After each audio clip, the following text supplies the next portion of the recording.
आंगन है मधुबन में, ओ एक बाबा मिले मधुबन में, शिव बाबा मिले उनके तन में।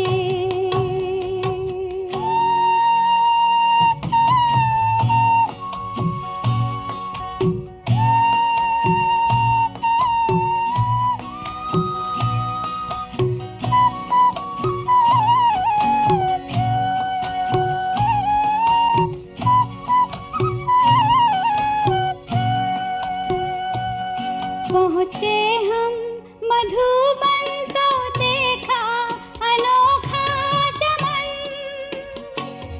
पहुँचे हम मधुबन तो देखा अनोखा चमन, जिसमें खुशबू रूहानी थी प्यारी, देखा माली अपने गुलशन में, ओ एक बाबा मिले मधुबन में, शिव बाबा मिले उनके तन में, एक बाबा मिले मधुबन में, शिव बाबा मिले उनके तन में।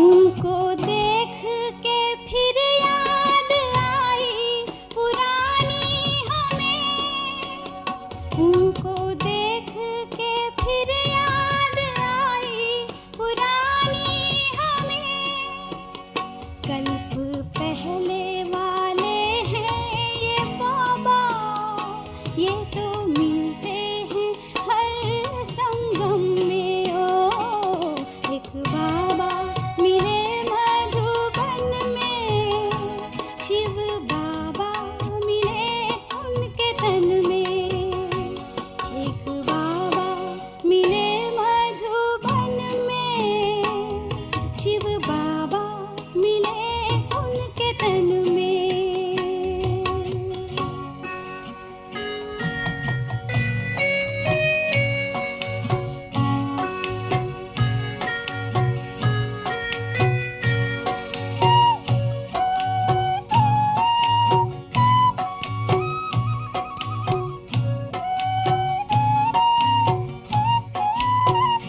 उनकी दृष्टि पड़ी हमने शक्ति पाई जो रूहानी, उनकी दृष्टि पड़ी हमने शक्ति पाई जो रूहानी, पाया जन्मों का खोया सहारा, नूर पाया था उनने नैन में, ओ एक बाबा मिले मधुबन में, शिव बाबा मिले उनके तन में, एक बाबा मिले मधुबन में, शिव बाबा मिले उनके तन में, एक बाबा मिले मधुबन में, शिव बाबा मिले उनके तन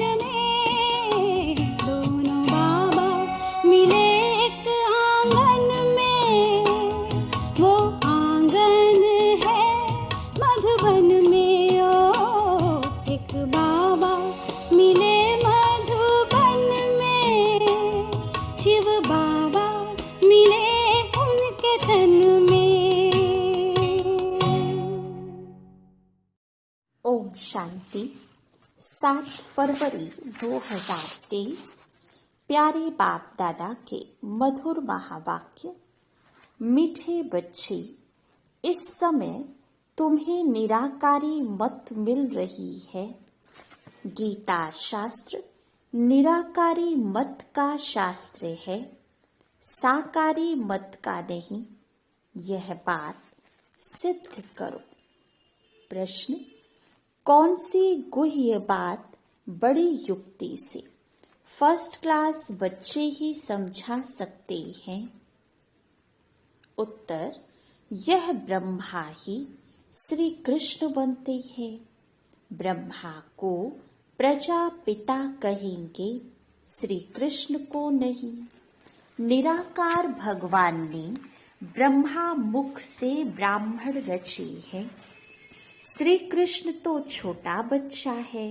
गीता का भगवान निराकार परमात्मा है। श्री कृष्ण की आत्मा ने पुरुषार्थ करके यह प्रारब्ध पाई। यह बहुत गुह्य बात है जो फर्स्ट क्लास बच्चे ही युक्ति से समझा सकते हैं। 20 नाखून का जोड़ देकर यह बात सिद्ध करो, तब सर्विस की सफलता होगी। गीत कौन आया मेरे मन के द्वारे। ओम शांति। बच्चों ने सुना, यह आँख नहीं जान सकती है किसको, भगवान को।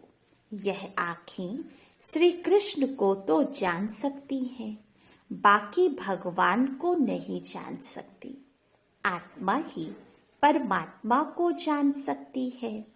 आत्मा मानती है कि हमारा परमपिता परमात्मा निराकार है। निराकार होने कारण इन आँखों से ना देखने कारण इतनी याद नहीं ठहरती। यह निराकार बाप निराकारी बच्चों आत्माओं को कहते हैं, तुमको निराकारी मत मिलती है। गीता शास्त्र है ही निराकारी मत का, साकारी मत का नहीं है। गीता धर्म शास्त्र है ना। इस्लामियों आदि का भी धर्म शास्त्र है। इब्राहिम ने उच्चारा, बुद्ध ने, क्राइस्ट ने उच्चारा, उन्हों के तो चित्र है। गीता में जो सर्वशास्त्रमयी शिरोमणि है, उसके लिए मनुष्यों ने श्री कृष्ण का चित्र दिखा दिया है, परंतु बाप समझाते हैं यह रॉन्ग है। गीता मैंने उच्चारी, मैंने राजयोग सिखलाया और स्वर्ग की स्थापना की है। मैं हूँ निराकार परमपिता परमात्मा। मैं तुम सर्व आत्माओं का बाप, मनुष्य सृष्टि का बीज रूप हूँ।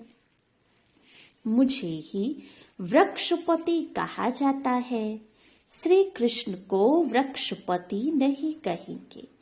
परमपिता परमात्मा ही मनुष्य सृष्टि का बीज रूप क्रिएटर है। श्री कृष्ण को क्रिएटर नहीं कहेंगे, वह तो सिर्फ दैवी गुण वाला मनुष्य है। भगवान एक है। श्री कृष्ण को कोई सभी का परमात्मा नहीं कह सकते। बाप कहते हैं, मैं 5000 वर्ष के बाद कल्प के संगम पर आता हूँ। मैं सारे सृष्टि का बाप हूँ। मुझे ही गॉड फादर कहते हैं। श्री कृष्ण का नाम देने से परमपिता परमात्मा को जान नहीं सकते। यही बड़ी भारी भूल कर दी है। गीता द्वारा आदि सनातन देवी देवता धर्म मैंने ही स्थापन किया है। मुझे शिव व रुद्र भगवान कहा जाता है और कोई भी सूक्ष्म देवता को व मनुष्य को भगवान नहीं कहा जाता। लक्ष्मी नारायण आदि कोई को भी परमात्मा नहीं कहा जा सकता है। कहा जाता है परमात्मा एक है। भगवानुवाच भी है तो जरूर भगवान आया होगा, आकर के राजयोग सिखाया है। बाप कहते हैं, कल्प पहले भी मैंने तुम बच्चों को कहा था। श्री कृष्ण कभी भी बच्चे बच्चे नहीं कह सकते। परमपिता परमात्मा ही सबको बच्चे कहते हैं। कल्प पहले भी मैंने तुम बच्चों को कहा था कि देही अभिमानी बनो, मुझ निराकार को अपना बाप भगवान समझो। साकारी बाप प्रजापिता ब्रह्मा चेहरा, क्योंकि ब्रह्मा द्वारा ही भगवान ने ब्राह्मण ब्राह्मणियां रचे हैं। श्री कृष्ण प्रजापिता नहीं है। भगवान कहते हैं मैं ब्रह्मा मुख द्वारा ब्राह्मणियां रचता हूँ। यह ब्रह्मा ही श्री कृष्ण बनता है। यह कितनी गुह्य बात है, यह समझाने में बड़ी युक्ति चाहिए। फर्स्ट क्लास बच्चियां ही समझा सकेगी। बाप कहते हैं बहुत अच्छा बच्चा वह बच्ची हो जो सिद्ध करे कि गीता का भगवान निराकार परमात्मा है। जिसने गीता रची उसने ही बच्चों को राजयोग सिखाया और स्वर्ग रचा। जरूर ऊंचे ते ऊंचे बाप भी राजयोग सिखाएंगे। श्री कृष्ण ने तो प्रालब्ध पाई है। प्रालब्ध देने वाला है परम पिता परमात्मा। श्री कृष्ण है उनका बच्चा। श्री कृष्ण की आत्मा ने पुरुषार्थ किया और प्रालब्ध पाई। पुरुषार्थ कराने वाले को उड़ाकर पुरुषार्थ कर प्रालब्ध पाने वाले का नाम रख गीता को खंडन कर दिया है। सर्विस को बढ़ाने के लिए बच्चों को 20 नाखूनों का जोड़ देना चाहिए। गीता किसने उच्चारी? गीता द्वारा कौन सा धर्म किसने स्थापन किया? इसी बात से तुम अच्छी रीति जीत पहन सकते हो। परम पिता परमात्मा द्वारा स्वर्ग के मालिक बनते हैं ना कि श्री कृष्ण द्वारा। तो इस बात पर मेहनत करनी है। सब शास्त्र हैं गीता के बच्चे, तो बच्चों से कभी वर्षा मिल नहीं सकता। वर्षा तो जरूर बाप ही देंगे। काका चाचा मामा गुरु आदि कोई से भी वर्षा नहीं मिलता है। बेहद के बाप से ही बेहद का वर्षा मिलता है। यह लिखत ऐसी साफ कर लिखती है कि समझ जाए तो बरोबर गीता खंडन की है। गीता को डिफेम किया है, इसलिए भारत कंगाल बन गया है, कौड़ी तुल्य बन गया है। ऐसी लिखत लिखो। भारत को स्वर्ग बनाने वाला कौन है? स्वर्ग कहाँ है? कलयुग के बाद सतयुग होगा तो उनकी स्थापना जरूर संगम पर होनी चाहिए। शिव भगवान वाच, मैं कल्प कल्प संगम पर पावन दुनिया बनाने आता हूँ।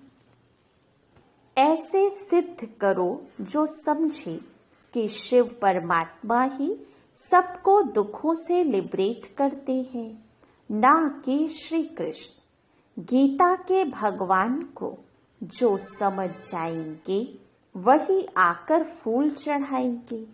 सभी नहीं चढ़ाएंगे। जो समझ गए वह फूल बन बलि चढ़ जाएंगे।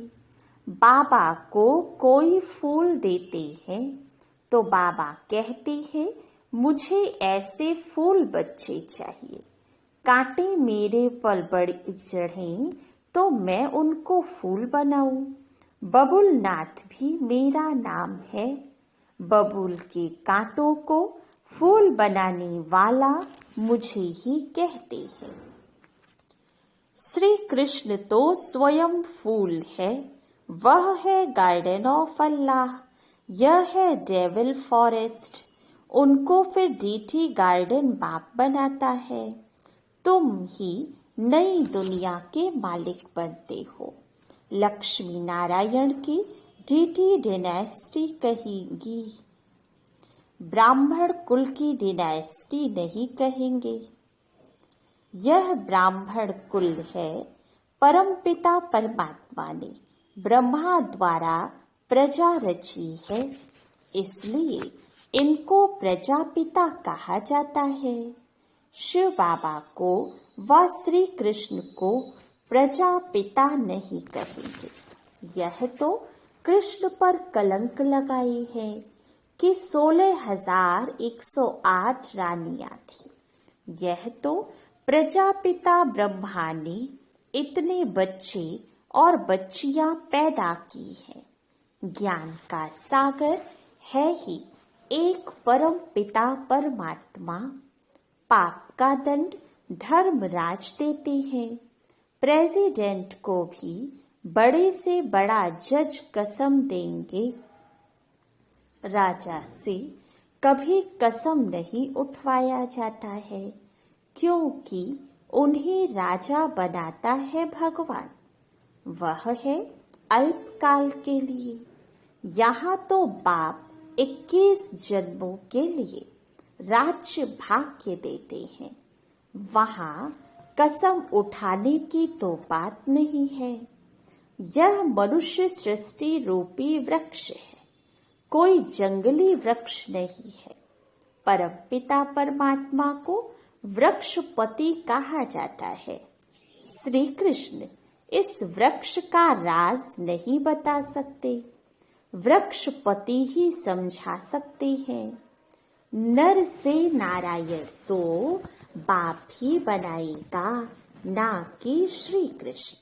मुख्य धर्म शास्त्र 4 हैं, बाकी सब है दंत कथाएं। पहला धर्म कौन सा स्थापन हुआ और किसके द्वारा? स्वर्ग में था देवी देवता धर्म, तो जरूर वह तो बाप ही रचेगा। बाप पुरानी दुनिया से लिबरेट करते हैं, क्योंकि दुख बहुत है, त्राही त्राही करते हैं। बाप से स्वर्ग का वर्षा लेना है तो अभी लोग साधारण आदमी कोई वर्षा दे नहीं सकता।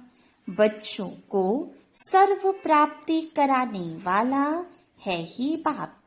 बेहद का बाप ही स्वर्ग का मालिक बनाते हैं।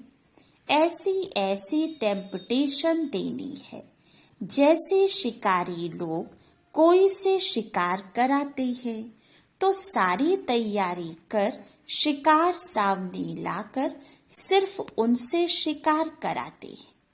यहाँ शिकार कराना है माताओं से। बाप कहते हैं शिकार माताओं के आगे ले आना है।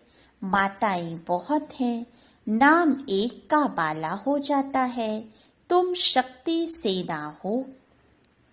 शक्ति डिनेस्टी नहीं कहेंगे, शक्ति सेना की मुख्य है जगदम्बा, काली, सरस्वती। बाकी चंडिका आदि उल्टे नाम भी बहुत रख दिए हैं।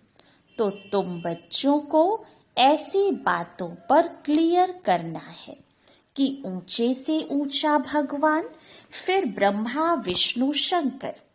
प्रजापिता ब्रह्मा की बेटी है सरस्वती, उनको गॉडेस ऑफ नॉलेज कहती हैं, तो जरूर उनके बच्चों को भी गॉडेस ऑफ नॉलेज कहेंगे। अंत में विजय तो तुम्हारी होने वाली है। कोई गीता से वेदों का मान ज्यादा रखते हैं, तो भी गीता का प्रचार ज्यादा है। बाप कहते हैं मैं आता हूँ संगम युग पर। श्री कृष्ण का चित्र है ही सतयुग का, फिर 84 जन्मों में रूप बदलता जाता है। ज्ञानी तो आत्मा तब बन सकते हैं जब परमपिता परमात्मा आकर आत्मा का ज्ञान देवे। परमपिता परमात्मा है ज्ञान का सागर, उन द्वारा तुम ज्ञानी तो आत्मा बनते हो, बाकी सब है भक्त तू आत्मा। बाप कहते हैं मुझे ज्ञानी तो आत्मा प्रिय लगते हैं। महिमा सारी गीता की है, ध्यानी से ज्ञानी श्रेष्ठ है। ध्यान ट्रांस को कहा जाता है, यह तो बाप से योग लगाना है। ध्यान में जाने से कोई भी फायदा नहीं है। बाप कहते हैं मैंने राजयोग सिखाया था, श्री कृष्ण को यह प्रारब्ध मैंने ही दी थी। जरूर अगले जन्म में पुरुषार्थ किया होगा।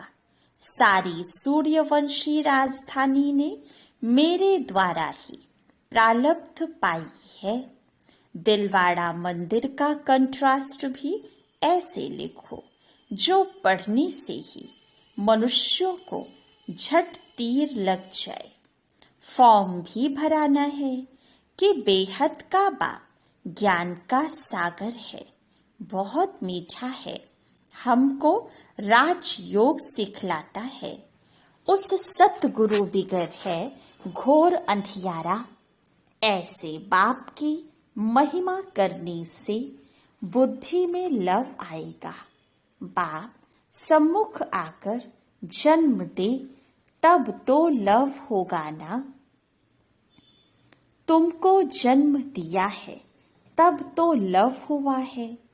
बाप कहने से ही स्वर्ग याद आता है।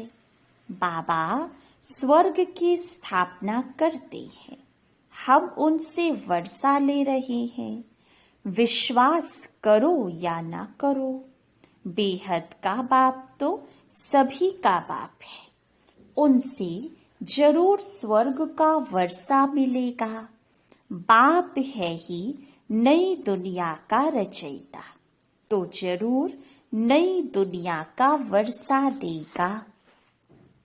अच्छा, मीठे मीठे सिक्की लधे बच्चों प्रति माता पिता बाप दादा का याद प्यार और गुड मॉर्निंग। रूहानी बाप की रूहानी बच्चों को नमस्ते। रूहानी बच्चों की रूहानी बाप दादा को याद प्यार, गुड मॉर्निंग और नमस्ते। धारणा के लिए मुख्य सार।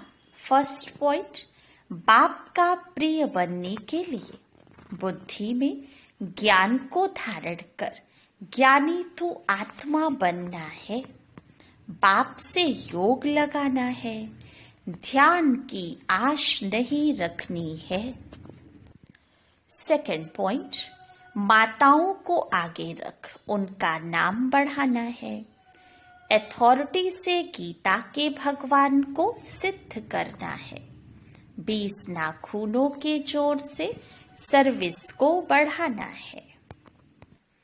वरदान, श्रेष्ठ जीवन की स्मृति द्वारा विशाल स्टेज पर विशेष पार्ट बजाने वाले हीरो पार्टधारी भव।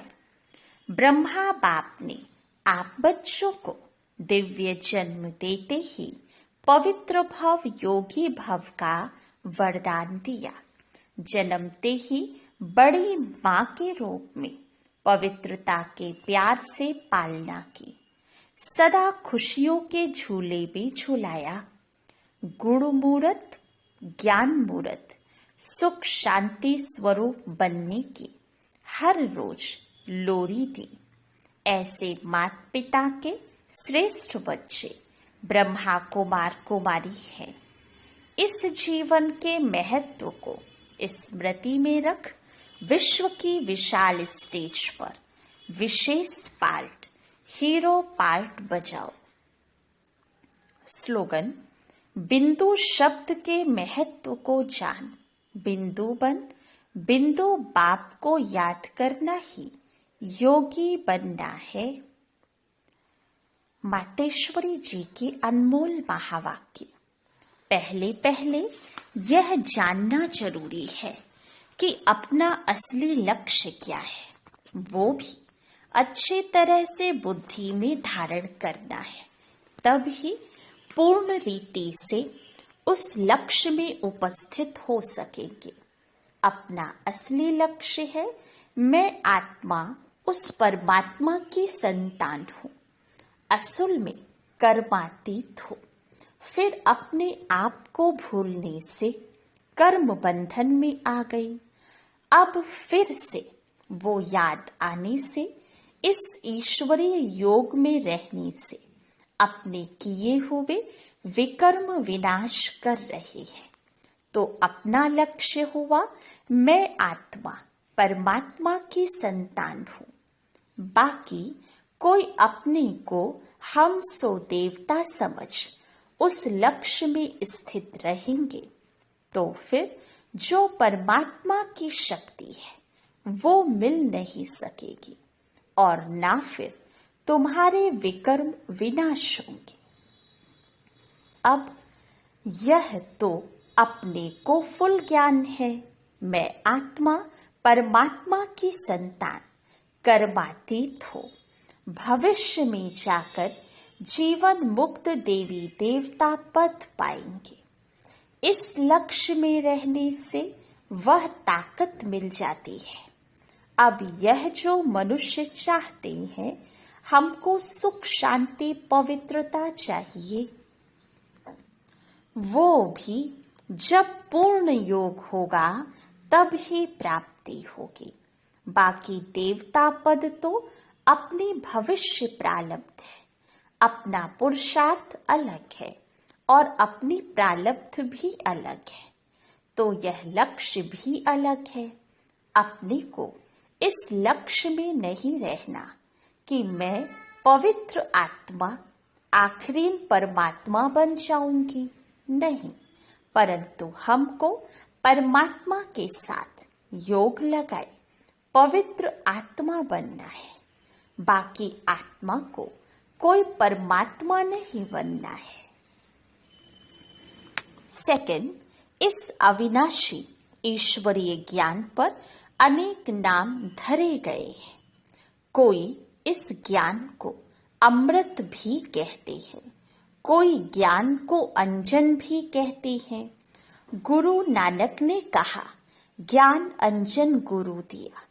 कोई ने फिर ज्ञान वर्षा भी कहा है, क्योंकि इस ज्ञान से ही सारी सृष्टि सब्ज हरी भरी बन जाती है। जो भी तमो प्रधान मनुष्य है वो सतोगुणी मनुष्य बन जाते हैं और ज्ञान अंजन से अंधियारा मिट जाता है। इसी ज्ञान को फिर अमृत भी कहते हैं, जिससे जो मनुष्य 5 विकारों की अग्नि में जल रहे हैं उससे ठंडे हो जाते हैं। देखो गीता में परमात्मा साफ कहता है कामेषु क्रोधेषु, उसमें भी पहला मुख्य है काम, जो ही 5 विकारों में मुख्य बीज है। बीज होने से फिर क्रोध लोभ मोह अहंकार आदि झाड़ पैदा होता है। उससे मनुष्यों की बुद्धि भ्रष्ट हो जाती है। अब उस ही बुद्धि में ज्ञान की धारणा होती है। जब ज्ञान की धारणा पूर्ण बुद्धि में हो जाती है तब ही विकारों का बीज खत्म हो जाता है।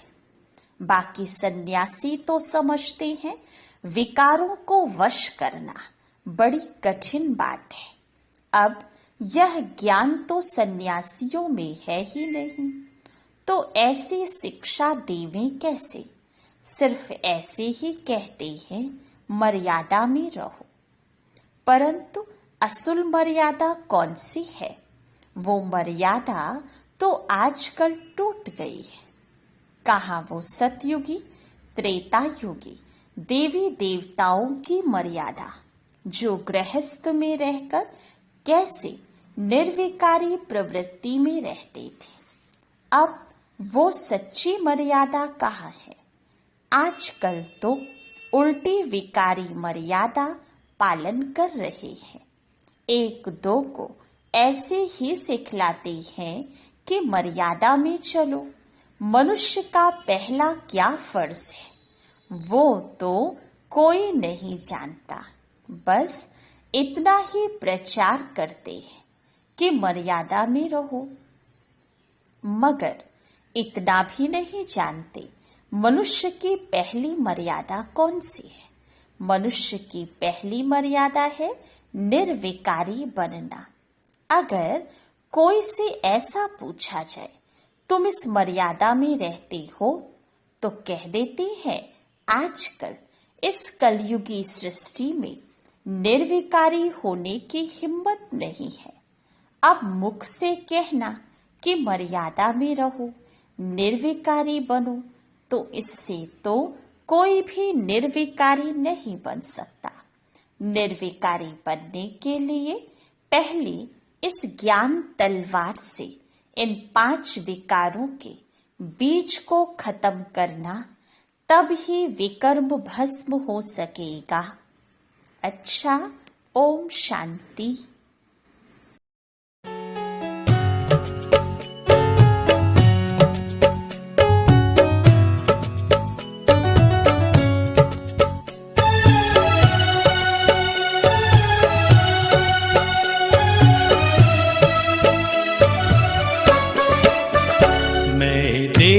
से न्यारा हूँ, बाबा का प्यारा हूँ।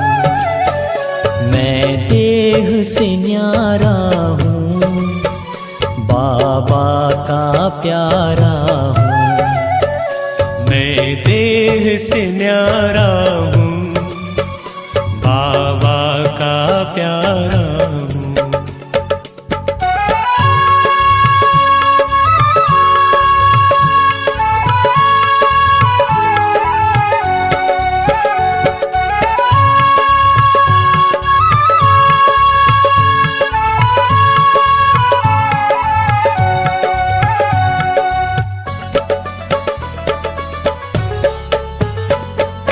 परम धाम से एक दिन मैं नीचे आया, आकर के 2 युग तक मैंने स्वर्णिम सुख पाया, स्वर्णिम सुख पाया। मैं देह से न्यारा हूँ, बाबा का प्यारा हूँ। मैं देह से न्यारा हूँ, बाबा का प्यारा हूँ।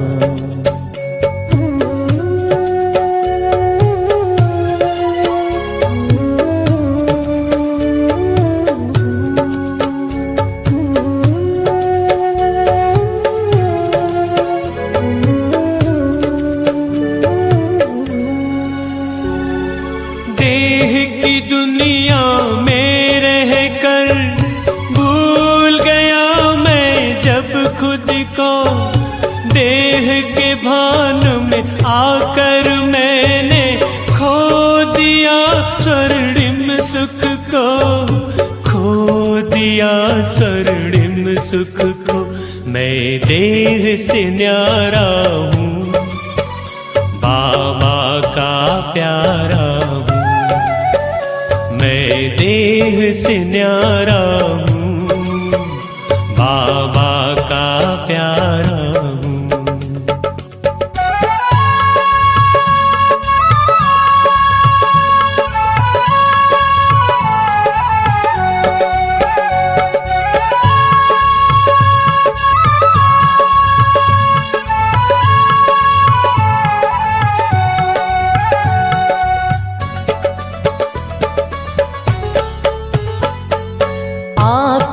के खुदा ने मुझको खुद से परिचय है कराया, अपनी भी पहचान देकर घर का मुझको पता बताया, घर का मुझको पता बताया। मैं देह से न्यारा हूँ, बाबा का प्यारा हूँ। मैं देह देह से न्यारा हूँ, बाबा का प्यारा हूँ। मैं देह से न्यारा हूँ, बाबा का प्यारा हूँ। मैं देह से न्यारा हूँ, बाबा का प्यारा हूँ। मैं देह से न्यारा हूँ,